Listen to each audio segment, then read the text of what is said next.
Lauren didn't go to Paris. She's going to always be known as the girl who didn't go to Paris.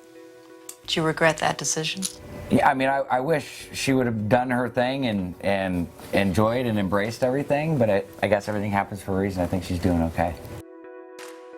What made you guys sign on to do the Hills New Beginnings? Yeah, I mean, look, 10 to 12 years ago, I went through a very public battle with addiction, and for me to come back and be sober now and to show what recovery looks like, I thought it was a great opportunity for us to come back and be able to show that life in recovery is absolutely amazing and that you can actually find a life that's absolutely worth living. So I think a big part of it was really for me to show what substance abuse and mental health looks like, use it as a platform and to bring awareness to it, and obviously show the family life that I have, being married, have a beautiful daughter, and it was a cool opportunity, and I'm in a totally different mindset than I was. If I wasn't sober, I don't think I would be here. So I just think it was a great opportunity for us. It was the worst place I'd ever been in my entire life. There's sometimes I would literally leave the house and I didn't know if I was gonna see him again because he was in the worst place and I was in such a bad place and I really didn't know what to do. And this is really what happened in our life at the time when we were filming last year. Jason had been out of rehab for maybe 6 months, so we were in kind of a vulnerable state, and we made a deal with each other that whatever we were going through, we were going to show it, because that's what our real life and our real recovery looked like, and that's the only way to be vulnerable and connect with an audience, is to be honest. And I feel like society really is yearning for that, especially the young millennials, feeling like they can connect to somebody. And so when this had happened, it was very real and in the moment, and I remember we called up the producer and we said, listen, this is what happened and we want to share it because this is our life and we don't want to lie to our friends and pretend like our life is so perfect, because it's not. Especially when I work a program, you know what I mean? A big part of it is honesty, and I mean, I don't want to be portrayed as nothing happened on the show and live this secret lie. I mean, it's my journey and it's for me, but I agreed to share what we were doing on the show, and again, we got an unbelievable response by doing it. The feedback that we got from people in this last 4 or 5 days has been it's thousands and thousands and thousands of people. It makes me feel incredible. I mean, because you have to remember too, though, when I was in my active addiction, when I went through that 3-year relapse, you know what I mean? Like, I didn't feel like I had an out, and that's what kept me so sick, and it drove me to the contemplation of suicide again. You know what I mean? So it's like, that's where I wanted to be able, and that was a big part of why I was relieving that too. Is like, I don't want to go back to where it took me last time. You know what I mean? Because I'd gone through it and it took 3 years to get out of. Whereas this time it was a one and done thing where it's like, God, a breath of fresh air. But it's the response. I mean, that's what it's all about. There's nothing more gratifying than giving back and not looking for anything in return. And it's, if my message is my message, if I can share it and turn it into something positive. Knowing everything that I have, because I'm very blessed. I have such a good life. If I continue down that path, I'll lose Ashley, I'll lose my daughter, and lose everything that I've created. And without Ashley, I don't think that I would be alive. She's literally my everything.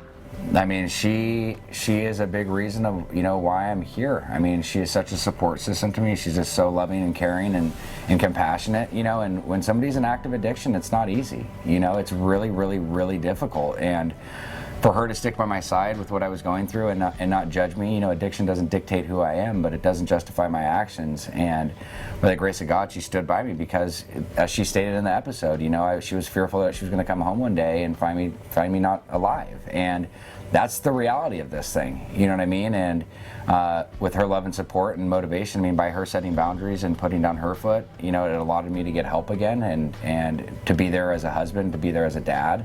And to really get back to what I enjoy, which is I enjoy life, you know what I mean, when I'm doing what I need to do, but it's a daily process, it's a daily reprieve. What I did yesterday does not directly impact what I do today to stay sober, and with her support and love, I mean, we both work a program. My anxiety can get the best of me, but at the end of the day, I have to remember that he has a program. He has people that care about him, including me. I will always be here for him. I love him. So interesting, because we don't see a lot of times like other people doing their interviews, and we have really direct communication, but it's very emotional watching something like that and replaying kind of, like the trials and tribulations that you go through. But then just to have, even, he tells me every single day, and he always is giving me words of affirmation, but to watch him just say those things, it just feels so good and just It's incredible. You know, we have such a great relationship, and I feel so fortunate and so blessed. And I just feel grateful that both of us are willing to work at our marriage. And I think that that's like a really important message too, because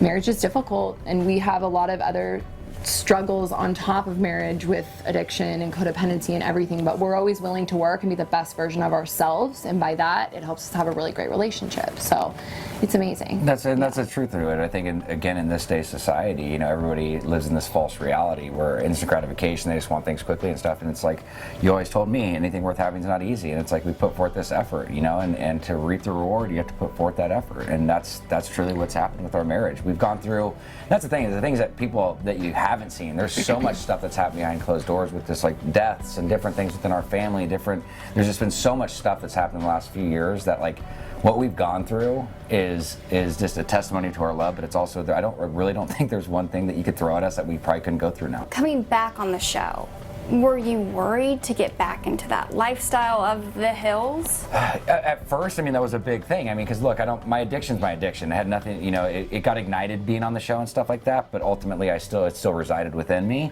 And coming back, there was a big fear around that, but, you know, going into the spot, looking at, again, being able to help a lot of people in this situation, because working, that's what I do for a living, is I work in the space of substance abuse, mental health, and I know the impact that it's making on our society.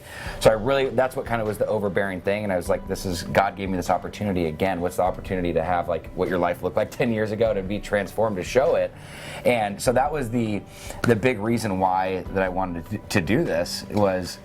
So go ahead. Go ahead. No, I was going to say also too, when we were asked to be on the show, like, we had very clear communication with production and MTV, and them realizing, like, we're willing to do this, but we're not willing to compromise our lives to, like, make a television show. We have boundaries and we have choices, and, like, that's very clear. Like, they don't force you to do things. You get to choose your narrative. You get to choose what you want to be involved in, what you don't want to be involved in. So that's what's great. I mean, we wanted to live a very clear picture of what our life is, and that's what's so great about the Hills New Beginnings, is that we had the opportunity to do that, and we got to say, hey, we'll go to this party, but if we're uncomfortable, we're out. Doing, bro. Hi.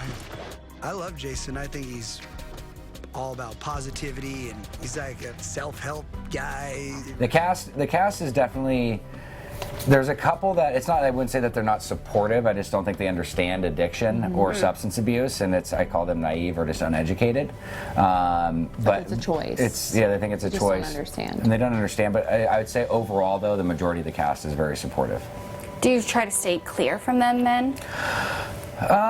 Yeah, I mean, the ones that don't support, I try to steer clear from them. I mean, I can still engage in conversation and stuff like that, but it's not somebody that I care to continue my dialogue. We have to be best friends with everybody. Yeah. Right. We're close with certain individuals, and then we're not as close with others. It's just life.